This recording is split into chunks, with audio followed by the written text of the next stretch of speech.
Breaking news Nizamabad Sandeep హత్య కేసును పోలీసులు ఛేదించారు. ఈ నేపథ్యంలో కూడా సందీప్ ని హత్య చేసింది తన స్నేహితుడు సతీష్ గౌడ్ గా కూడా పోలీసులు గుర్తించారు. అయితే ఇదే నేపథ్యంలో ఈ నెల 17న ఇందల్వాయ్ అటవీ ప్రాంతంలో సందీప్ దారుణ హత్యకు గురయ్యాడు. ఒక ఆటో కోసం కూడా సందీప్ ని చంపేసిన ఘటన చోటు చేసుకుంది. దహనం చేసిన స్నేహితుడు సతీష్ గౌడ్ ఈ నెల 15న సతీష్ తో కలిసి ఆటోలో వెళ్లిన సందీప్ మళ్లీ ఇంటికి తిరిగి రాకపోవడంతో కూడా తన భార్య సందీప్ భార్య లతా పోలీస్ కి కంప్లైంట్ ఇచ్చారు. ఇదే నేపథ్యంలో ఆటోలో అనుమానాస్పదంగా కనిపించిన సతీష్ గౌడ్ ను పోలీసులు అదుపులోకి తీసుకుని విచారించగా విచారణలో నేరాన్ని సతీష్ అంగీకరించాడు. అయితే నిందితుడి నుంచి ఆటో సెల్ ఫోన్ కూడా స్వాధీనం చేసుకున్నట్లు కూడా పోలీసులు తెలుపుతున్నారు. సందీప్ హత్యలో సతీష్ తో పాటు మరికొందరు హస్తం ఉందని కూడా కుటుంబ సభ్యులు ఆరోపిస్తున్నారు. అయితే తన స్నేహితుడు సందీప్ ని హత్య చేయడానికి ప్రధాన కారణం ఆటోయే అంటూ కూడా సతీష్ గౌడ్ తెలిపినట్లు కూడా తెలుస్తుంది. ఈ నెల 17న ఇందల్వాయ్ అటవీ ప్రాంతంలో సందీప్ దారుణ హత్యకు గురయ్యాడు. అయితే మరి ఆటో కోసం సందీప్ ని చంపేసినట్లు కూడా తెలుస్తుంది. దహనం చేసి కూడా చంపినట్లు కూడా సతీష్ గౌడ్ ఒప్పుకున్నాడు. అయితే సందీప్ సతీష్ ఇద్దరు కూడా స్నేహితులు. ఇదే నేపథ్యంలో ఒక ఆటో కోసం కూడా తన ఫ్రెండ్ ని హత్య చేసిన వైనం వెలుగు చూస్తుంది. ఈ నెల 15న సతీష్ తో కలిసి ఆటోలో వెళ్లిన సందీప్ మళ్లీ తిరిగి ఇంటికి రాలేదు.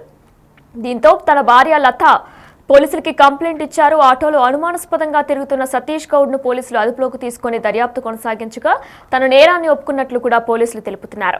అయితే నిందితుడి నుంచి కూడా ఆటో సెల్ ఫోన్ స్వాధీనం చేసుకున్నారు. సందీప్ హత్యలో సతీష్ తో పాటు కూడా మరికొందరు హస్తం ఖచ్చితంగా ఉంది అంటూ కూడా కుటుంబ సభ్యులు ఆరోపిస్తున్నారు. రైట్, ఇదే అంశంపై మరింత సమాచారం మా ప్రతినిధి రాజేష్ అందిస్తారు.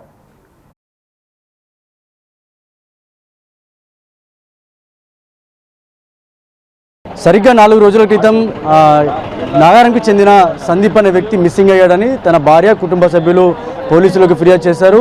కానీ పోలీసులు కేసు ఛేదించారు. ఇందల్వాయ్ అటవీ ప్రాంతంలో ఆ వ్యక్తిని సందీప్ అనే వ్యక్తిని అతి దారుణంగా కాల్చి చంపారు దుండగులు. దీనిపై ఇప్పటికే పోలీసులు మీడియా సమావేశం ఏర్పాటు చేశారు. దాని తర్వాత ఒకటే నిందితుడు అని చెప్పి కూడా బయటకు తేవడం జరిగింది. కానీ కుటుంబ సభ్యులు మాత్రం ఈ విషయంలో పూర్తిగా అనుమానిస్తున్నారు. ఒక్కడు కాదు, ఇంకా చంపిన వాళ్ళలో ఇంకా చాలామంది ఉన్నారు. ముఖ్యంగా చంపిన వ్యక్తి ఎవరైతే ఉన్నారో తను చనిపోయిన వ్యక్తికి స్నేహితుడిగా ఉన్నాడు, స్నేహితుడినే మట్టు పెట్టాడని చెప్పి ఇప్పటివరకు పోలీసులు అయితే చెప్తున్నారు. అసలు వాస్తవాలు ఏం జరిగిందనే ప్రాంతం ఒకసారి మనం సంఘటన ఏదైతే నాగారం ప్రాంతంలో ఉన్నాం, వాళ్ళ కుటుంబం వద్ద ఉన్నాం, ఒకసారి మాట్లాడించే ప్రయత్నం. వాళ్ళ అమ్మ ఉంది. ఏం జరిగిందమ్మా, ఎప్పుడు చూసారు రాష్ట్రకి, మీతో ఎప్పుడు మాట్లాడారు? నేను శనివారం పొద్దున నేను డ్యూటీకి పోయినాం కదా, అమ్మ నేను దించేసి వస్తా అని అన్నాడు. నేను పోయినా నాన్న నువ్వు అని చెప్పిన, అంతే. అదే మాట లాస్ట్, అంతే. ఎట్లా అంటే చూసిరా మీరు మీ కొడుకు శవాన్ని చూసిరా, ఎట్లుంది, ఏం కథ, ఏం చెప్పారు? నేను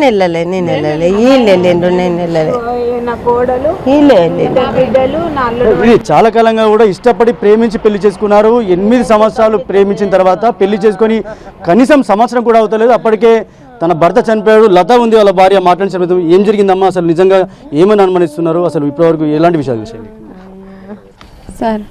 మాకైతే ఒక్కడు చంపిండు అన్నదానికి అది సెట్ కాదేమో అన్నట్టు అనిపిస్తుంది. చంపిన వ్యక్తి ఫోను ఆటో తీసుకెళ్ళి అదే ఆటోలో నడిపించుకుంటా పోలీసు వాళ్ళకి ఆయనకు దొరికిపోతా. ఒక హత్య అంటే అది మామూలు విషయమా సార్? ఆయనకు ఆ భయం కూడా ఉంటుంది కదా. ఆల్రెడీ ఆయన నిందితుడే కాబట్టి ఎవరన్నా చేపిచ్చి ఆయన ఎట్లాగో ఇదే పని చేస్తావు కదా అని ఎవరన్నా చేపిచ్చిర్రేమో అన్న అనుమానం అయితే మాకు అనిపిస్తుంది సార్. అంటే పాత నేరస్తుడేనా ఆయన? పాత నేరస్తుడేనంట సార్. ఆ సతీష్ అని ఆయన చాలా ఆయన పైన దొంగతనం కేసులు, మర్డర్ కేసులు ఉండి బెయిల్ మీద బయట తిరుగుతున్నారంట సార్. ఆయన మీ భర్తకి ఎట్లా స్నేహితుడేనా? మా భర్తకి ఎట్లా స్నేహితుడు అన్న మాట మాకు తెలీదు సార్. మాకు తర్వాత ఆయన ఫ్రెండ్ అనే విషయం మాకు ఇప్పుడు మొన్న తెలిసింది. కానీ అంతకుముందు అసలు ఆయన ఎవరో అట్లాంటి పేరు గల స్నేహితుడు ఉన్న విషయమే మాకు తెలీదు సార్.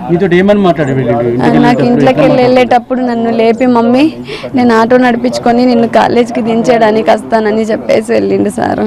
మళ్ళీ 8 గంటలకు నేను వెళ్ళేటప్పుడు ఇంకా రాకపోయాని ఆటో నడిపించుకుంటుండు కావచ్చు అని నేను ఒక్కదాన్ని అని వెళ్ళిపోయినా. సాయంత్రం నేను వచ్చేసరికి 5 గంటలకు ఫోన్ చేసి తీసుకొస్తారా దావరానికి వస్తాడేమో అని నేను ఫోన్ చేస్తే 3 సార్లు రింగ్ అయిన తర్వాత స్విచ్ ఆఫ్ అయిపోయింది సార్.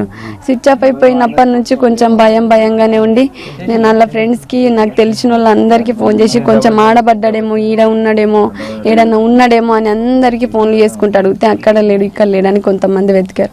అప్పుడప్పుడు 12 గంటల రాత్రి కూడా వస్తాడు కదా అని మేము రాత్రి 1-2 గంటల దాకా ఎదురు చూసుకుంటానే ఉన్నాం. మబ్బులు 5 గంటలకు లేచి నేను మొత్తం కాలి నడకతో అంత వెతుక్కుంటా వచ్చిన సార్. ఎక్కడ కనిపించకపోయేసరికి పోలీస్ కంప్లైంట్ ఇచ్చినాను సార్. మేము ఎట్లా ఉండే చూసేసరికి వాడి అంటే చనిపోయిన ఎట్లా తెలిసింది? పోలీస్ కంప్లైంట్ ఇచ్చిన నెక్స్ట్ డేనే సార్ ఎస్ఐ సార్ మాకు ఒక ఫోటో పంపించారు. ఆ ఫోటోలో మా ఆయనకున్న పిలిపిర్ల సాయంతో, ఆ కాళ్ళ సాయంతో మేము మా ఆయన అని నేను గుర్తించిన సార్. స్పాట్కి వెళ్ళిన కాల్ చేసిందంట సారు, ఒక్కరితో సాధ్యమయ్యే పని కాదు సారు. అది రోడ్డుకే ఉన్నది సార్, అది రోడ్డుకే ఉన్నది. ఒక్కడే చేస్తే కొంచెమన్నా గుసలాట అవుతుంది కదా సారు, కొంచెమన్నా ఒకళ్ళు కొట్టుకోవడం అన్నా రోడ్డుకే కనిపిస్తుంది కదా సారు. ఒక్కడే అయితే మా ఆయన 10 మంది నాపేటంత మనిషి ఉన్నాడు సార్. ఒక్కళ్ళతో ఎట్లా అవుతుందని మేము అనుకుంటున్నాం సార్. మేము చాలా ప్రేమగా ఉంటుండే సారు. నన్ను చాలా ప్రేమగా చూసుకుంటుండే. నేను తినకపోతే ఆయన తినకపోతుండే. ఏ రాత్రి వచ్చినా నన్ను తినిపించే ఆయన తింటుండే సారు. నన్ను చాలా మంచిగా చూసుకుంటుండే సారు. నాకు ఒక్కరోజు ఒక బాధ పెట్టలేడు సారు. నా బర్త్డే ఎంత గ్రాండ్గా సర్ప్రైజ్ చేసుకుంటూ చేసిండు సార్. చాలా ప్రేమగా నా బతుకు ఏమైపోవాలా సారు, నేను ఎట్లా బతకాలా?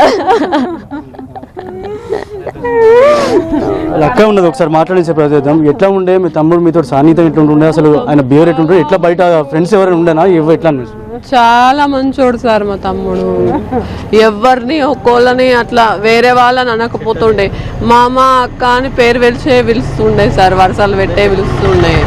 నా తమ్ముడు లేని మేము ఎట్లుండాలో మాకు అర్థమవుతలేదు సార్.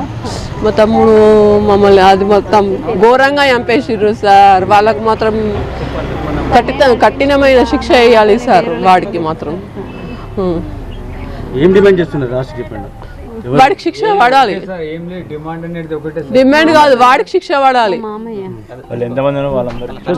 వాళ్ళకి సంబంధించిన వాళ్ళ కుటుంబ సభ్యులు ఏం చెప్తామండి? నిజంగా ఏం జరిగింది? నిజం చెప్తున్నా అంటే ఏంటంటే వాడికి ఎట్లయితే చంపేసిర్రో అదే విధంగా వాళ్ళు ఎవడన్నా కానీ అదే విధంగా చంపేమని చెప్పి పోలీసు వాళ్ళకి ఒకటే వస్తున్నాం. అంతకంటే ఎవరికి ఏం లేదు. సేమ్ అంతే, సేమ్ అదే. వాడికి ఎట్లా కాళ్ళ కొట్టేసి చంపేసారు ఆనా కొడుకులు ఎవడన్నా దొరకని వాళ్ళు కూడా అదే శిక్ష పడాలి అంతే, అంతకంటే ఏం లేదు. రేపటి నుంచి అక్కడ ధర్నా చేస్తాం సార్ పోలీస్ స్టేషన్. ఇది మొత్తంగా ఏదైతే ఎవరైతే చనిపోయిన వ్యక్తి ఎవరైతున్నారో వాళ్ళ కుటుంబ సభ్యులు ఒకటే డిమాండ్ చేస్తున్నారు. ఎవరైతే సందీప్ ఎవరైతే చనిపోయాడో వాళ్ళ కుటుంబ సభ్యులు భార్య కూడా ఒకటే డిమాండ్ చేస్తుంది. చాలా అన్యోన్యంగా ప్రేమతోటి ఉన్నాం, చాలా సంవత్సరాలు ప్రేమించుకున్నాం, ప్రేమ పెళ్లి చేసుకున్నాం.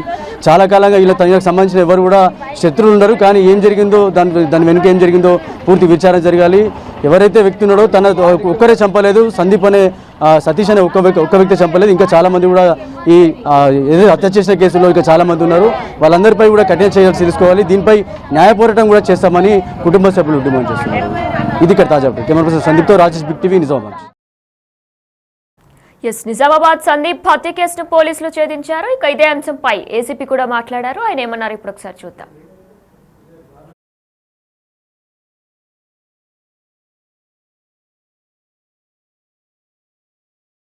ఈ నెల 15వ తారీఖు రోజు కండెల సందీప్ అని చెప్పి 28 ఇయర్స్ ఆటో డ్రైవర్ నాగారం నుంచి మిస్ అయినాడని చెప్పేసి వాళ్ళ వైఫ్ లత అని చెప్పేసి 16వ తారీఖు రోజు మనకి నాగారం పోలీస్ స్టేషన్ 5th టౌన్లో ఫిర్యాదు చేయడం జరిగింది.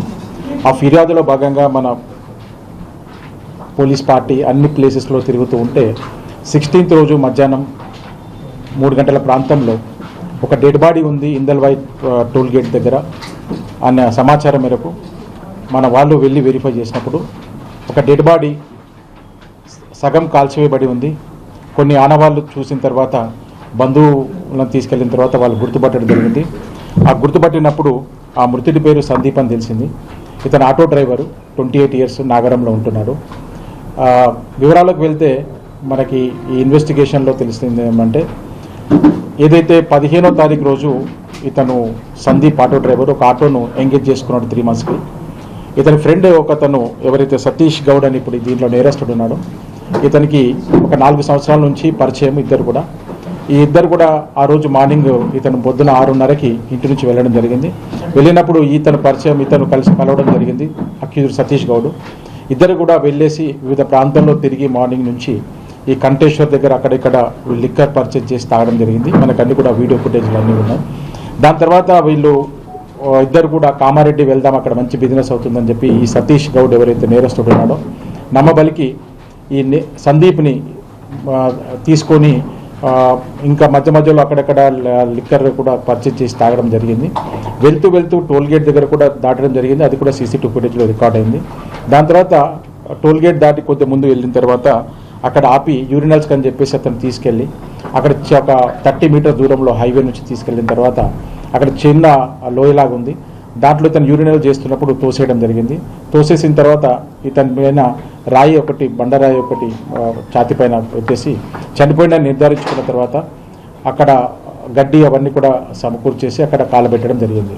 కాలబెట్టిన తర్వాత ఈ ఆటోను, తర్వాత అతని దగ్గర ఉన్న సెల్ ఫోన్ 2 తీసుకొని హైదరాబాద్ పారిపోవడం జరిగింది.